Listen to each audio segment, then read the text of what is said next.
పిఠాపురం నియోజకవర్గంలో పవన్ కళ్యాణ్ గెలిచి ఏడాది గడుస్తున్నా అక్కడ టీడీపీ జనసేనలో ఆధిపత్య పోరుకు మాత్రం తెరపడటం లేదు. సుబ్బరి పాలనకు తొలి అడుగు అనే కార్యక్రమంతో టీడీపీ ప్రజల్లోకి వెళుతున్న సందర్భంగా రాష్ట్ర మున్సిపల్ శాఖ మంత్రి, కాకినాడ జిల్లా ఇన్ఛార్జ్ మినిస్టర్ నారాయణ ఆ ప్రోగ్రాంలో పాల్గొన్నారు. ఆ సందర్భంగా Telugu Desam party incharge SVSN Varma ఇంటి దగ్గర జిల్లా అధికారులను పిలిపించి పిఠాపురంలో వర్మ మాటే శాసనంగా నడుచుకోవాలని ఆదేశించారట. అయితే డిప్యూటీ సీఎం పవన్ సెగ్మెంట్లో అది ప్రాక్టికల్గా అమలవ్వడం ఎంతవరకు సాధ్యమో కానీ కూటమి పార్టీల మధ్య అధికారులు నలిగిపోవలసి వస్తుందట. ఆ క్రమంలో ఉప్పాడ రక్షణ గోడపై రెండు పార్టీ నేతల మధ్య మాటల యుద్ధం హాట్ టాపిక్గా మారింది. ఇప్పుడు కూటమి పార్టీల మిత్రబంధం, పొత్తు ధర్మం అనేవి మాటల్లో కనబడుతున్నాయి తప్ప పిఠాపురం జనసేన టీడీపీలో ఆ ఐక్యత కనపడటం లేదనే టాక్ నడుస్తోందట. ఎన్నికలు పూర్తయినప్పటి నుంచి నాయకుల మధ్య గ్యాప్ స్పష్టంగా కనిపిస్తోందనే చర్చ నియోజకవర్గాల్లో చక్కర్లు కొడుతోంది. పదవుల విషయంలో, నాయకులకు ప్రాధాన్యత విషయంలో సమస్యలపై ఇరు పార్టీల నేతలు స్పందిస్తోన్న తీరుతో రెండు పార్టీల నాయకుల మధ్య గ్యాప్ ఉందనేది తేటతెల్లమవుతోందని పొలిటికల్ సర్కిల్స్ లో నడుస్తోన్న చర్చ. తాజాగా సొసైటీ బ్యాంకుల చైర్మన్ల విషయంలో కూడా ఈ గ్యాప్ మరోసారి బయటపడింది. పిఠాపురం నియోజకవర్గ పరిధిలో 12 సొసైటీ బ్యాంకులకు గాను 7 సొసైటీ బ్యాంకుల చైర్మన్ పదవులు జనసేనకు, 4 టీడీపీకి, 1 బీజేపీలకు కేటాయించేలా వర్మతో భాగ్యనగరంలో జనసేన పెద్దలు కుదుర్చుకున్నట్లు సమాచారం. అయితే వర్మ అక్కడే చక్రం తిప్పారట. నియోజకవర్గంలో ఉన్న మేజర్ సొసైటీలు 4 టీడీపీ వశమయ్యాయి. వర్మ 4 సొసైటీలకు గాను ఓసీ, బీసీ సామాజిక వర్గానికి చెందిన వ్యక్తులకు సమానంగా చైర్మన్ పదవులు కేటాయించారు. జనసేన మాత్రం 7 సొసైటీలకు కాపులనే నియమించడంతో మిగిలిన సామాజిక వర్గాల నుంచి కొంత వ్యతిరేకత వ్యక్తమవుతోంది. దీన్ని బట్టి చూస్తే రాబోయే స్థానిక ఎన్నికల్లో ఆధిపత్య పోరు పెరుగుతుందే తప్ప తగ్గేలా కనబడటం లేదంటున్నారు.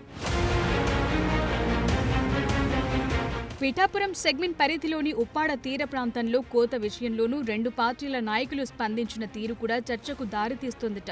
సాగర కోత సాక్షిగా మత్స్యకారులను తమ వైపు తిప్పుకోవటానికి జనసేన, టీడీపీ పార్టీలు వేరువేరుగా ప్రకటనలు చేయటం ఆధిపత్య పోరును మరింత ముదిరేట్లు చేశాయనే చర్చ నియోజకవర్గంలో నడుస్తోందట. మేమంటే మేము అనే విధంగా నాయకులు చేసిన ప్రకటనలు, పర్యటనలు అందుకు అద్దం పడుతున్నాయి. నియోజకవర్గ పరిధిలో ఉన్న ఉప్పాడ సముద్ర తీర రక్షణ గోడ విషయం ఇటీవల ప్రభుత్వం కేంద్రానికి ప్రతిపాదనలు పంపింది. ఈ విషయంలో కూటమిలోని టీడీపీ, జనసేన మధ్య విభేదాలు మరోసారి రాజుకున్నాయట. ఉప్పాడ తీరం రక్షణ, సముద్రపు కోత శాశ్వత పరిష్కారం కోసం 323 కోట్లతో ప్రతిపాదనలను కేంద్ర హోం మంత్రిత్వ శాఖకు పంపించామని గత నెల 18న డిప్యూటీ సీఎం పవన్ కళ్యాణ్ ప్రకటించారు. దీంతో జనసేన శ్రేణులు పెద్ద ఎత్తున సోషల్ మీడియా వేదికగా విస్తృతంగా ప్రచారం చేసుకున్నారు. గతంలోనూ తీర రక్షణ గోడకు అనేక ప్రతిపాదనలు వెళ్లాయి. కేంద్రం దీనికి సంబంధించిన నిధులను కేటాయించలేదు. గత వైసీపీ ప్రభుత్వ హయాంలో కాకినాడ మాజీ ఎంపీ వంగ గీత పలుమార్లు కేంద్ర మంత్రులను కలిసి తీర ప్రాంత రక్షణ కోసం నిధులను కేటాయించాలని విజ్ఞప్తులు చేశారు. కానీ అవేమీ వారు పట్టించుకున్న దాఖలాలు లేవు. ఇప్పుడు కూటమి ప్రభుత్వం కేంద్రానికి మరోసారి ప్రతిపాదనలు పంపగా పనులు ప్రారంభమైపోయాయన్నట్టు జనసేన శ్రేణులు విస్తృతంగా ప్రచారం చేశారు. కేవలం ప్రతిపాదనలు పంపి కేంద్రం నుంచి ప్రకటన వెలువడకుండానే జన సైనికులు చేసుకుంటున్న ప్రచారంపై స్థానికులు ఆగ్రహం వ్యక్తం చేస్తున్నారు. తాము ఇబ్బందుల్లో ఉంటే కనీసం పలకరించే నాయకులే లేకుండా పోయారని, ఇప్పుడు రాజకీయ లబ్ధి కోసం లేనిపోని హడావిడి చేస్తున్నారని ఉప్పాడ తీర ప్రాంతంలోని మత్స్యకారులు ఆవేదన వ్యక్తం చేశారు.